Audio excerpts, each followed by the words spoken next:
everyone. Welcome to Travelers Week. Thanks for joining us today. Today we're talking about what you need to know about the PT Compact. So today I'm here with Carrie Hanna, and we're going to talk a little bit about the PT Compact.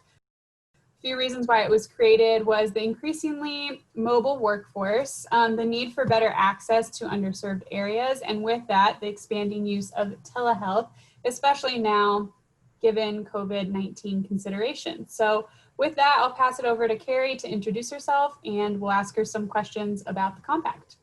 Hi, I'm Carrie Hanna. I'm the talent recruitment manager for supplemental healthcare. I've been here about 9 years. Thanks for having me. Great. So I guess the first question we'll ask is just what is the PT Compact, if you can talk a little bit more about what it is. Of course. The Physical Therapy Compact is an agreement between member states to improve access to physical therapy services for the public by increasing the mobility of eligible physical therapy providers to work in multiple states. The PT Compact allows physical therapists and assistants to work in member states without going through the usual process for licensure outside of their home state. Since its official enactment in 2017, the PT Compact has continued to improve and expand across the country, growing from the initial just 10 states to 70% of the country being a part of the compact and or taking steps to become members of the compact. That's awesome. And it's great that it's still expanding. So I guess who is eligible to apply for the PT Compact? Yeah, the compact is best for physical therapy travelers, those that provide services across state borders, practice telehealth, or work from multiple state facilities. The criteria is that your home state must be a member of the PT Compact and actively issuing privileges, and you must hold a valid license in that home state. You also must not have any active encumbrances or disciplinary actions against your license for a period of 2 years before applying for compact privileges. New graduates do still need to submit an application and proof of completion from an accredited entry-level DPT or PTA education program, and they must pass applicable national physical therapy exam and have to meet all of their other state-specific requirements in their own home state. PTs and PTAs educated outside of the United States that are applying for their first U.S. state license must still complete the licensure process required by their home state. Once they hold a license there, they can then apply for compact privileges in other participating states. The compact does not change the scope of practice in any state. So PTs and PTAs delivering physical therapy services in remote states under a compact privilege must function within the state laws and rules of that remote state in which the patient is located. Awesome, that's good to know. So what are some of the advantages to the PT Compact? Yeah, so the compact privilege is actually simpler than the traditional state licensure process. Applying for a license in another state by the traditional system involves a lot more time, multiple steps, and lots of documentation in order to submit. Beyond needing a separate application for each individual state that you're looking to get licensed in, you also need to include your test scores, transcripts, and validation of holding a current state license, and the process can take weeks or even months to be processed. The new PT Compact, on the other hand, is issued by the PT Compact Commission and can be completed on their website in about 10 minutes. Sometimes there you need to complete the jurisprudence requirements, which is usually just an exam in certain compact member states before completing your application. For compact privileges, you are only required one set of continuing education requirements, which is really great. Whether a licensee holds compact privileges in one state or more, you only need to meet the continuing education requirements of your home state license renewal. So compact privileges also expire with your home state license. So licensees only need to keep track of one renewal date, which is also really good. So gaining compact privileges is usually cheaper than the traditional state licensure process. While compact privilege fees do vary by state, on average, the fees are much, much lower than are the traditional license fees for the same state. There is a $45 commission fee and an optional state fee charged for each compact privilege. Over half of the current compact states offer fee waivers to military, with most of those waivers extending out to military spouses and veterans as well. States do have the ability to change their fee and jurisprudence requirements at any time after notifying the PT Compact Commission. For example, recently, West Virginia increased its state privilege fee to $50, and Nebraska removed its requirement to take and pass its jurisprudence exam prior to getting those compact privileges. Okay, good to know.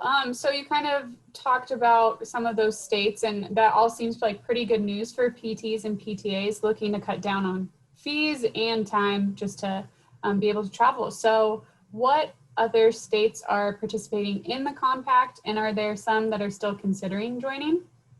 Yeah, according to the PT Compact's 2019 annual report, legislation was enacted in 5 new states during this last year. The average time from enactment to full implementation is typically between 8 and 12 months. 10 more states completed implementation and began issuing compact privileges by the end of 2019 as well. There are 20 states that are currently issuing compact privileges. The PT Compact map is regularly updated. If you are unsure of your own state standing, you can always check there. The states where current legislation has been introduced are Massachusetts, Michigan, Ohio, Pennsylvania, and Rhode Island. Delaware, Georgia, Montana, Maryland, New Jersey, South Dakota, South Carolina, and Wisconsin have all issued legislation but are not yet issuing or accepting applications for compact privileges. South Dakota enacted legislation to become the 28th state to join the Compact Commission, and Oklahoma and Virginia began actively issuing compact privileges in January of this year, 2020. Arkansas in February, and West Virginia in March. The recent health crisis has caused some delays in many legislatures, but the PT Compact Commission is still hoping that several of these states will enact legislation by the end of the year. Awesome. That's great that they're still expanding. And yeah, there's a lot to consider with COVID-19 still going on, whether it's telehealth that people are doing more of with less travel. So I guess we just have like a few extra questions now that we have kind of the basics down. So just a short one. Can someone use a compact privilege to practice or work in their home state? No, you do still need a regular license that's required to practice or work in your home state. Okay, thanks for clarifying that one. And then how long must a PT or PTA have a license and be practicing and working to be eligible to obtain compact privileges? So there is no time requirement that a PT or a PTA must hold a license or be practicing or working to be eligible to attain compact privileges. Awesome. And then how is a licensee's home state defined? I know that's always kind of hard to figure out.